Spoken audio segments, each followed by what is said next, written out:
Hey everybody, Miss Golson here.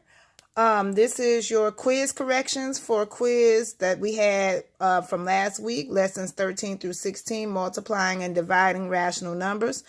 Before we get into the video and the corrections, I want to make sure that you please correct your test.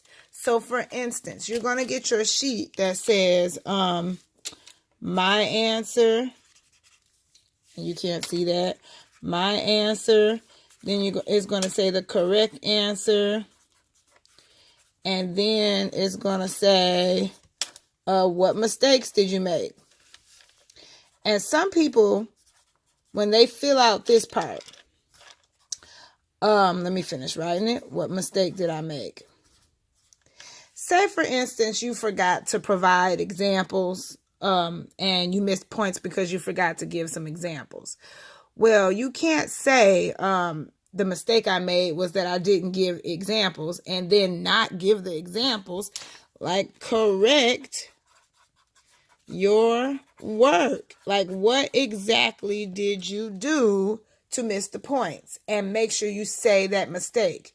And you're correcting your work over here, and right here you are analyzing your mistakes. So what I should do is put an arrow right here, correct your work, and be specific on what you missed. Okay, so let's get right into this video. Okay, so it says, what is a rational number? Number one, a rational number is a fraction, a decimal, an integer, or a mixed number.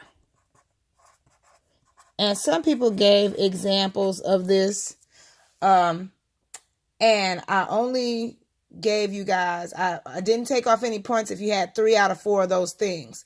So you didn't have to have all 4 to get full credit. You could have had all 3, but you missed a point if you only said, you missed 2 points if you only said 1, and you missed a point if you only said 2. Okay, so number 2, it says convert the fractions to decimals with long division. So remember, this is 9 divided by 33. So as I set this up, I am doing 9 divided by 33. The numbers must be in these places. I'm going to add a decimal, and I can start with a couple zeros, bring my decimal up, start dividing. 33, can it go into 9? No. 33, can it go into 90? Yes. 2 times. 2 times 33, 66. Subtract, I'm going to borrow from the 9, which becomes 8. And 10 minus 6 is 4. 8 minus 6 is 2. Bring down the 0. 33 goes into 240 7 times.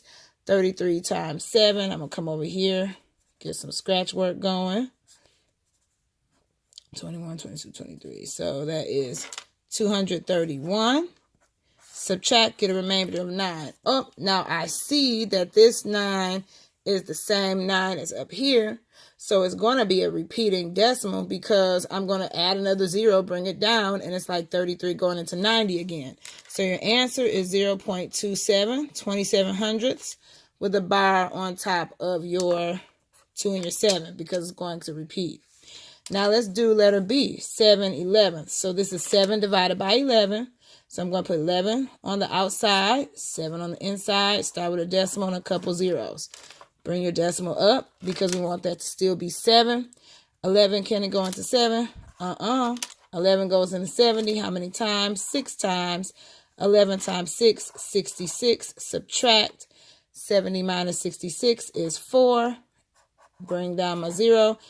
11 goes into 40 3 times. 11 times 3, 33. Subtract. Number placement is super duper important. That's why you see me writing very large when I do long division, because number placement, if you put your numbers in the wrong spot, you'll be all out of whack. So anyway, continuing, 40 minus 33 is 7. Add another 0. But wait a minute. I see a 7 here, and I see a 7 right here, that's going to let me know that it's going to be a pattern of repeating decimals. So 0.63 with the bar. If you want to see that I repeat, I'll go on a couple times. So add another 0. And 11 goes into 70 6 times. 11 times 6, 66. Subtract, we get the remainder of 4. And we're doing the cycle all over again. So if you stopped here and you recognize that's what you were doing, that's smart. All right. Number 3, which is heavier, 305.5 pounds or 342 hundredths of a pound? Explain how you know. Well, I see that this is a decimal and that this is a fraction that can become a decimal. So I'm going to do 1 divided by 2 and convert that to a decimal. Many of you know that 1 over 2 is a half, which is 0.5, but let's prove it.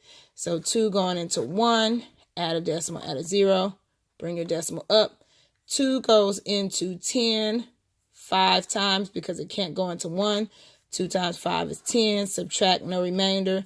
So that 305.5 pounds is really 305.50 pounds. Because 50 cents, if you think of that like money, that's a half a dollar. And I saw that in a lot of your explanations. So your explanation should be 305.5 is larger because 0.50 is larger than 0.42. Because that's like 50 cents being compared to 42 cents. So this one is larger. All right, number 4. At lunchtime, Benjamin often borrows money from his friends to buy snacks in the school cafeteria. Benjamin borrowed 75 cents from his friend Clyde 5 days last week to buy ice cream bars. Write an equation to show how much money Benjamin owes Clyde. Well, I've got my spots here to put my equation in. This needs an operator symbol, and so I need to think about which one I need. Well, since Benjamin is pretty cheap, and he's borrowing money from his friend Clyde 5 times, I know that that's going to be multiplication. Now, what am I going to multiply? Well, since Benjamin is borrowing money, that means that this is negative. Because we want to write an equation for what Benjamin owes Clyde. So he owes him 75 cents 5 times. So this negative really is meaning that he owes. Because as when you owe somebody, you have to pay them back. So that's negative to you. So negative 0.75 times how many times he borrowed it? 5. I'm going to come over here, do my work on the side. 0.75 times 5 is 25, 35, 36, 37. 2 decimal places, 2 decimal places. And since it's a negative times a positive, that is going to be a negative 3.75, negative $3.75. So it says, what rational number represents how much money Benjamin owes Clyde? Well, this is the rational number that represents the total, so we're just going to bring that answer right down here. Negative 375. Okay. Let's flip it over. We're using a distributive property. Number 5, write and solve using the distributive property. So, remember these are mixed numbers that could be stretched out as a sum. So, let me make sure everybody can see this really good. Okay, so you got to think of 5 1/3 as 5 plus 1/3. So I am going to say, stretch this out using parentheses, and I'm going to distribute the negative 6 to both of these things inside. So it's negative 6 times, no sign means it's multiplication, 5 plus 1/3. Okay. So now the negative 6 is saying, hey to 5. Negative 6 is saying, hey to 1/3. So let's multiply. And you can use your arrows to help you keep track. Negative 6 times 5 is negative 30. And I'm thinking of these parentheses as a 5 and a positive 1/3. Okay. So negative 6 times 5 is negative 30. Negative 6 times a positive 1/3. Remember, that is 1/3 of 6. And 1/3 of a negative 6 is going to be negative 2. So I'm going to just say this is negative 30 and negative 2. And negative 30 minus 2 is really like negative 30 plus negative 2. So your answer is negative 32. But I'm mad at the people that got this wrong because we did this right before the quiz as a class. But it's always good to see this stuff again. All right, let's do letter B. Okay, so now we've got 8 times a negative 3.5. And what you have to remember about this is not negative 3 and 1/2. This is a negative 3 and a negative 1/2 that's smushed together to make a negative 3.5. So when I rewrite this, I'm putting 8 outside the parentheses, leave some space for a sum. This is negative 3 plus a negative 1/2. Put some baby parentheses around that. And let's get to distributing. So I've got 8 times negative 3, which is going to be a negative 24. And I have 8 times a negative 1/2. And remember, multiplying by a half is taking half of the number that you're multiplying by. So take half of 8 and make it negative. So that's going to be a negative 4. Negative 24 minus 4. Well, if I write that as addition, that's negative 24 plus negative 4. And altogether, this will be negative 28. That's my final answer. Okay, all right, let's look at number 6. It says, look at the following problem. 0.25 times 3 divided by a negative 1/4 times 5 divided by a negative 3. So that's our string of operations. Janet solves the problems and shows all of her steps. Explain each step of Janet's work. So what you had to do was compare each part to the part before it. So for part A, I'm looking at the differences between this part and the problem. So I'm going to scan the problem really close.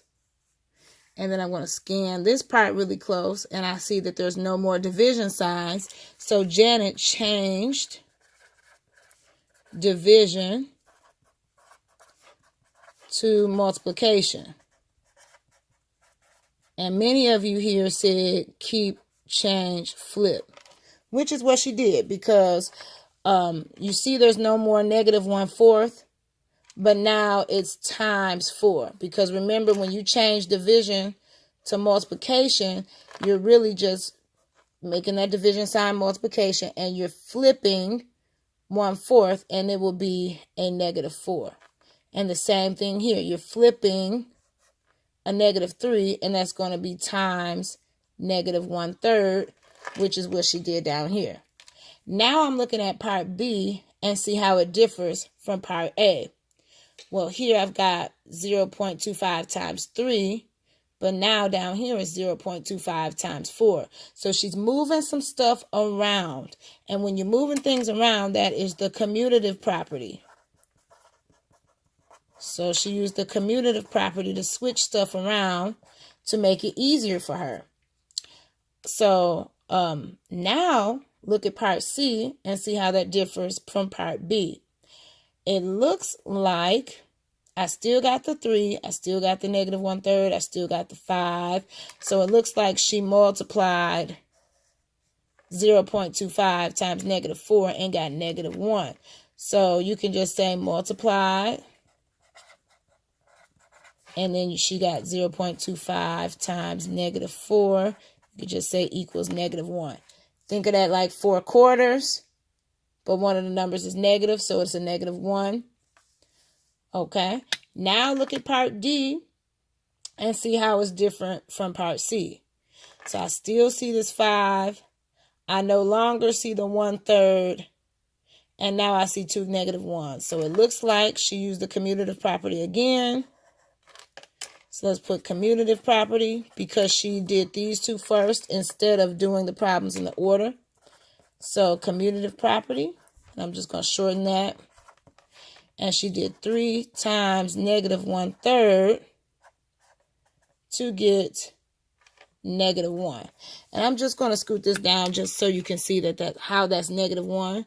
So 3 times -1/3. You could put that 3 over 1, multiply straight across. 3 times 1 is 3. And that's going to be -3 if you put the negative by the 1. And 1 times 3 is 3. -3 divided by -3, that is -1. So that's where that comes from. And then last but not least, she had 3 numbers here, and then she got 1 answer. So technically, the bonus answer would have been to use the associative property, because she grouped all of these together and took care of them at one time. But if you guys said she just multiplied to get a final answer of 5, that was cool with me. Okay, so that's the quiz. Remember to analyze your mistakes. Know what you did wrong so you don't make those mistakes in the future. And turn in your original quiz. So let me put that, turn in original quiz with corrections. And these are all due Friday. So due Friday, let's see, what's the date? Is it the 15th? Is that right? 10th? No, the 14th. So due Friday, 12/4. All right, if you have any questions, hit me up in class. Peace.